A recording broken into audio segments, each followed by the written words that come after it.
Good morning, everybody. This is day 5, Sunday, March 1st. I'm at the, Low Gap shelter, about 43 miles in, 41 miles in. Spent the night here in the shelter with 2 other folks, and then there were several tenters a bit further down in the stream valley there. And then up the hill we had more people in tents. And right back here we had a guy in a hammock. So it was a full crowd. We all had dinner here at this table and breakfast this morning. There's a shelter.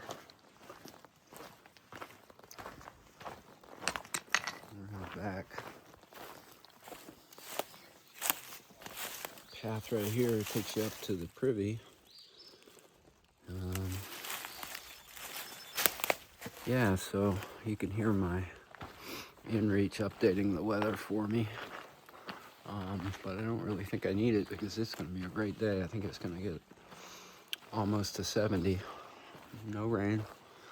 So I have 9.8 miles to Unicoi Gap, where people from Green Dragon Hostel are going to come pick me up and take me like 5 or 6 miles down the road. I'm going to spend the night there. Maybe this afternoon, late, go into the town of Hiawassee and resupply, get more food, maybe get a good restaurant meal, like maybe a burger of some sort or a pizza, because I'm hungry. And go back and spend the night and then reassess in the morning. I may take the day off tomorrow and spend another night there, or I might just laze around in the morning and hike 5 miles in the afternoon and get back on trail and spend the night out camping. I just need to decide how I feel. Anyway, looks like a great day, and I'll see you up the trail. It's just a stunning day. It's I checked the weather with my inReach. It says 58. And it's pretty close to what it feels like to me. But the sun is nice and bright and it feels warm, no wind. And it says it's going to get up to 68 here at this location. We're going to be a little bit higher for the bulk of today. So it might be a little cooler up there, but probably not too much. And it looks like we've got clear weather until Thursday or Friday. A little bit of rain coming in. But I'm just gonna enjoy this day. We're climbing up this, looks like an old roadbed that they probably used to get out of this gap. All in wagons up it. And you can see it goes to the right up the slope. Well, let's get hiking. See you later. This is really cool. Kind of this little drainage here. They had to build up the road, so they put all these stones in place here and created almost like a little bridge. I'm sure the water goes through there. Looks like it's collapsing over the years, but it's still serviceable. But look at the slope here. I mean, that is really steep. That's when you pray for switchbacks. It looks like rat jaw. Anyway.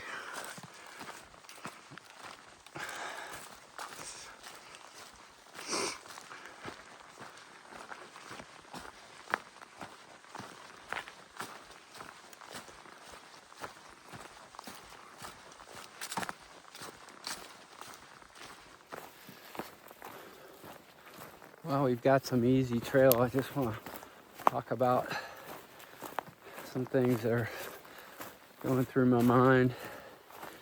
My feet are in pretty good shape. I got some one toenail that I can't tell if it's trying to be ingrown or not. I think it's from just over the past couple years from races. It's sort of hard to cut right at the edge where it meets the cuticle. So every now and then that gives me a little bit of pain, and I've been trying to file it down. Got a little, like an emery board on my knife, but I can't really make any progress on it. The other thing, yesterday, I started getting a hot spot, it felt like, on the sort of center of my forefoot on the left foot, just to the sort of lateral side of my ball of my foot. And I thought, well, maybe I'm starting to get a blister there. And I never blister on the bottom of my feet. For me, it's always my toes. And I got to shelter last night, took my shoes off. Everything was fine. And that's happened to me before. There's this race at my running club, the Virginia Happy Trails Running Club, VHTRC. Woohoo! They're gonna be upset with me because I didn't bring any swag on this trip. Anyway, so we have this race that circumvents Fort Valley, Virginia, on both ridges of the Massanutten Mountain, and it's called the Ring because it forms a ring around the valley. It's 71 miles on the Massanutten Trail, which Massanutten Trail, by the way, is a national scenic trail. It has the same status as the Appalachian Trail, which is pretty cool. You can Google what that legally means. But yeah, so I think I've done that race 3 times and DNF'd once. And I think the second time I did it, you run it, what is it, clockwise in September, and then you run it in reverse in February if you want. This happened Labor Day. It's always run the Labor Day weekend and the third weekend of February. And so it was the second year I ran it, second time. And in that direction, you come down this heinously rocky mountain called Signal Knob that I believe it was the Union forces used as a lookout from in the Civil War. Anyway, it's this huge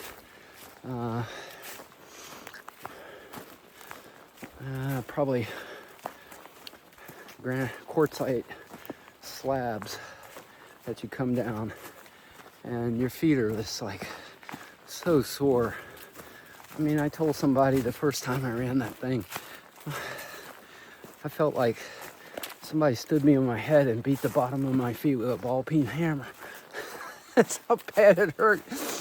But this particular time, coming down, both the bottoms of my feet were on fire. I mean, it felt like somebody put a match to them. And when I got to the finish, you know, I sat down in the chair. I was eating and drinking stuff. They were taking care of me. Our club does such good aid stations at these free events. If you're into trail running at all, and you haven't come out, and you live in the Mid-Atlantic, you need to get with us. Anyway, my feet hurt so bad I was afraid to take my shoes off. So I just sat there in the chair for like 2 or 3 hours before I took my shoes off. Finally, I got up the courage to take my shoes off. I didn't have blister 1 on my feet. So apparently for me, that's how it works. I was kind of glad that happened yesterday with the burning sensation, because it tells me that maybe if that happens, I can kind of ignore it and push through it. But I guess if it were a rainy day and that was happening, I wouldn't want to do that, because it might mean skin was starting to slough off, because that happens when your feet get wet and you're applying a lot of pressure and friction to them. Anyway, that's kind of some of the stuff that goes through my head when I'm out here walking along. So I'm trying to record these thoughts because,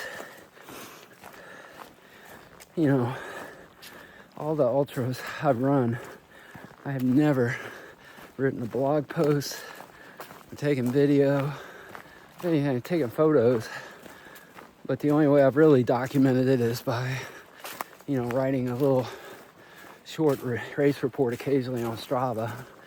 But I kind of regret not whipping my camera out and just taking a video like this and sort of capture the moment I'm struggling or when I'm feeling really good. And so I want to, that's one of the reasons I'm videoing this hike, is I just want to, you know, record some of those moments so I can go back and look at them. And if you guys enjoy them, well, that's all the better. If you don't, that's okay. Just let me know, but I'm going to continue to do them probably. Anyway, I do appreciate you watching, because it's really cool when people take an interest in something, particularly if they don't participate in it. And over the years, I've gotten lots of questions from folks about running ultras. And, you know, like 100 milers, they typically take anywhere from, for people like me, my pace and ability, 24 to, you know, 36, 38 hours, depending on the difficulty of the course. And a lot of the questions arise, and, you know, and people say, 100 miles, I don't even like to drive that far. Or the best one is 100 miles, 36 hours. Do you sleep? Where do you sleep? I'm like, you don't sleep. At least when you're as slow as I am, you can't afford to sleep. Maybe 5-10 minutes in a chair at an aid station. But there's no time for sleeping. You can sleep when you're dead. No, you can sleep when it's over. But the thing that I love is when you can see somebody like they're thinking, all right, 36 hours on your feet. What do you eat? Where do you eat? Do you go to the bathroom? So that's when you can tell they're thinking about what the reality of these things is. And that's really fun. So I kind of want to portray the reality of what doing this hike is like. And for me, being a new experience, it's all new to me too. So we can sort of share that. Well, on to more hiking up this hill. Thanks for watching. Turns out today is basically a long climb up Blue Mountain. I don't have the stats in my head, but it looks like a pretty gradual climb over like 6 miles or so. Well, probably 7 or 8 actually. So it looks like it might be just following this old roadbed. But we're getting close to a gap where maybe this is gonna head down into that valley, or maybe on the other side of this ridge. But I'm gonna post a picture after I finish talking of the elevation profile in the app I'm using of my route today. The app is called Far Out. It's extremely popular among thru hikers. The app is free, and then you buy what they call bundles for different trails. So they have the bundle for the Appalachian Trail, Pacific Crest, Continental Divide, and then Long Trail, a lot of long distance paths, but they also have maps for areas like Shenandoah National Park, the DC metro area. And it's really handy. They show you water sources, camping spots, towns, restaurants, shuttle services, and then interesting points along the way, like mountains that you're going over or around, etc. It's really handy. And I'll post a picture here. And you can see me there. I don't know, you might have seen on the left side of the elevation profile, my little icon or whatever, my photo. That shows where I am on that elevation profile. So you can track your progress, and depending on the steepness on the profile, get a look and an idea of how miserable you're gonna be. All right. So that old road that I was hiking on did indeed cross over the ridge. Just back up there, you can see. Oh, that's looking ahead. Sorry. Back up there, crossed over the ridge. And so now we're heading. We sort of took a sharp turn to the north. Now we're heading kind of northwest. We're still in the Mark Trail wilderness, and I'm a little bummed out about something. Yesterday when we got to that highway, I think it's the Russell Highway at Hogpen Gap, where we were treated by those folks from the church, the Trail Angels.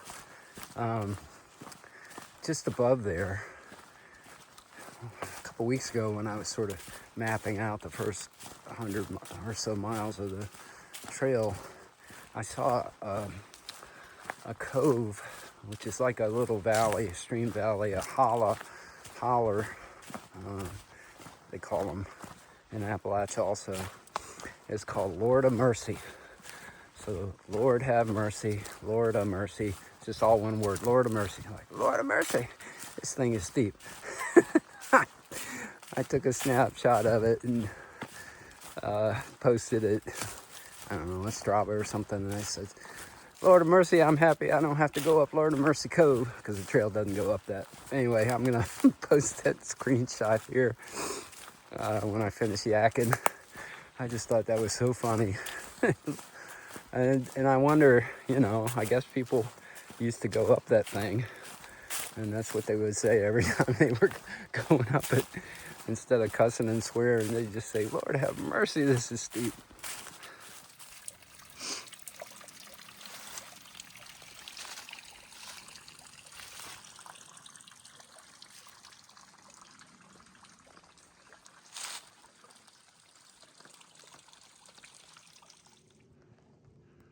I'll tell you, today is just a stunning day. It's 10:30, and you know, I think it's still in the upper 50s. There's a light breeze. I'm at Cold Spring Gap, still in the Mark Trail wilderness in the Chattahoochee National Forest. We're getting ready to ascend here to another gap, Chattahoochee Gap, I think, where the AT is going to take a sharp right turn to the east, and we're gonna climb Blue Mountain. We're gonna go past Spaniard's Knob on the right, which I'm not sure, might be this guy right here. Well, maybe that far one there. And then Blue Mountain, I think it might be that one there in the distance. We're gonna skirt that on its left side and then drop down into Unicoi Gap. My shuttle driver will pick me up. I'm at about 4 miles now. I started at 9, so it's an hour and a half in. That's pretty good pace for me. With the pack on, it's been very easy hiking. So I've got about 6 miles left, and it's 10:30, and I don't have to be there until 2. So I can slow down considerably, I think, because I'm walking about 2.5 miles an hour, maybe. Of course, I got some climbing up ahead, but at 2.5 miles an hour, shoot, I'll be there in 12. I'll be there in like 1 o'clock, 1:30. So I have some time to kill, but that's okay. I can, given the weather's nice, I'll just sit out in the sun maybe. Maybe call my family if I got reception. Reception's been very weak so far. That's why I haven't posted any videos. I'm gonna try to post them tonight and some tomorrow. But yeah, it's been very spotty. Anyway, let's get down this trail here on this descent.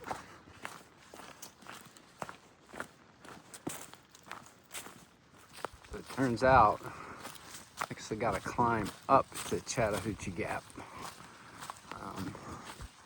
Looks like it's a little, fairly, relatively steep climb, but the treadway is pretty smooth. When I get up to the top, I'll see what kind of view we have. Okay, so I made it to Chattahoochee Gap, and the trail AT is going down there. It's gonna sort of traverse that slope. Here to the left is the Jack's Gap Trail, and that goes up to the left, or kind of like the west of Jack's Knob, which is that mountain there. Over here, I think that prominent knob there is Spaniard's Knob, and then there's another one, red something, I didn't get the name beyond that, and then Blue Mountain is off on the left side. You can't see it, but I'm gonna basically climb Blue Mountain and then descend into Unicoi Gap. Got about, I don't know, 5 miles left maybe, and it's like 11 o'clock, so I got 3 hours to go 5 miles, so I'm gonna have some time to kill to wait for my shuttle, which is fine. I'm kind of looking forward to that. If it's not too windy at Unicoi Gap, maybe I can spread out my Gossamer Gear Thin Light pad that I've been using underneath my air mattress as a little bit of extra insulation. Maybe I can spread that out and take a nap, put my feet up on my pack and maybe take a nap in the sun. I'll show you that pad if I'm able to do that. It's really nice. You can fold it up. It's about an inch thick when you fold it up. So you can use it as a sit pad. You can use it to kneel on if you're trying to do something you don't want to hurt your aging knees. Or I like to roll it out or fold it out and use it to do yoga in the shelter, on the floor of the shelter in the morning or in the evening before bed. So it's got a lot of uses.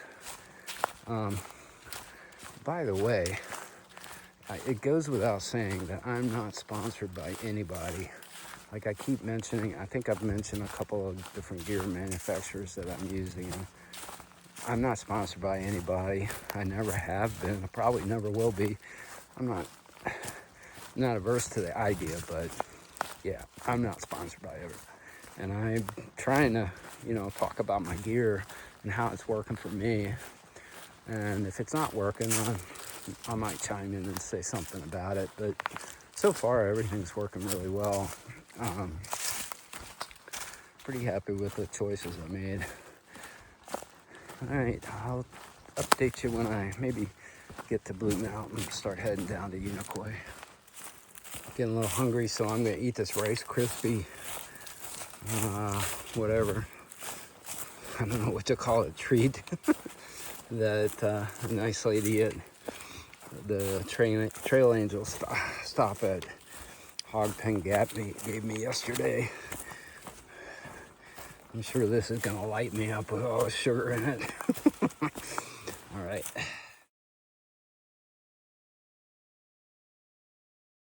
Okay, this here is good stuff. This is just like home. Yeah, that's what I'm talking about. Rock and roll. Just stay upright. Yeah.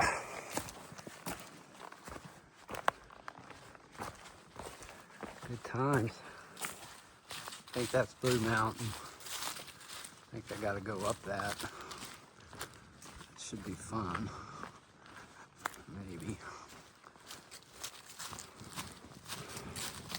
So I got about a mile to the summit of Blue Mountain. I'm at 3,700 feet, and Blue's a little over 4,000, so I got about 300 feet climb. That's not terrible. I have a feeling old Blue's gonna make me work for it. Here's Blue Mountain Shelter. I'm gonna press on the Unicoi Gap. Still climbing up Blue Mountain. Old Blue ain't done with me yet. Went down, up and then came down. Now I'm going up for the final time, I hope. See you at the top. Well, made it to the top of Old Blue. Old Blue made me work for it. So we're at 4,021 feet here. And pretty soon here we're gonna basically fall off of Blue Mountain down to Unicoi Gap. It's pretty steep downhill, I think. I think we're about, I don't know, maybe like a 2 mile downhill, mile and a half. I'm hoping there's some switchbacks to save the knees. So I'll see you when I get down to the gap. Apparently there's more trail magic. There's serving up hot dogs. So I'm gonna hopefully get a hot dog to eat and then maybe take a nap in the sun and before my shuttle gets here. Okay. This downhill coming into Unicoi Gap off of Blue Mountain is a nice steep climb.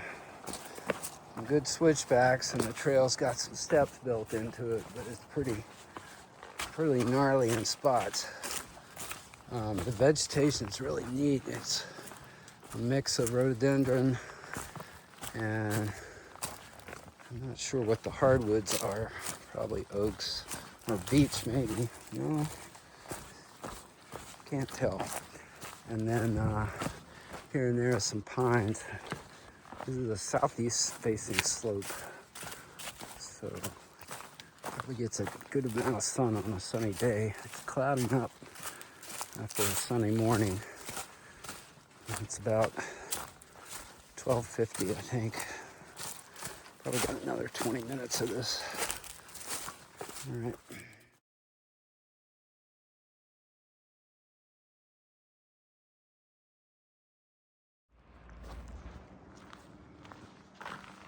Here we are. Unicoi Gap. I'm playing Frogger.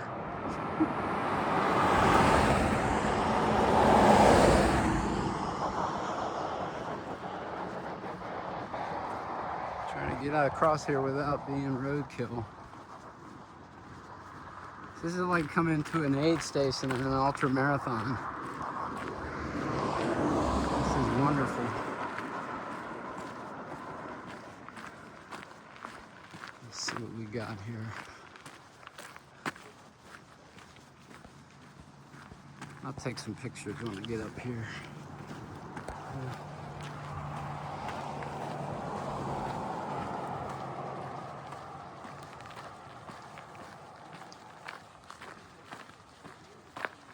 Hey, how you doing? Good, how are you? I'm doing great, thank you. Yeah. You hungry? Yes, sir. Good deal. I got some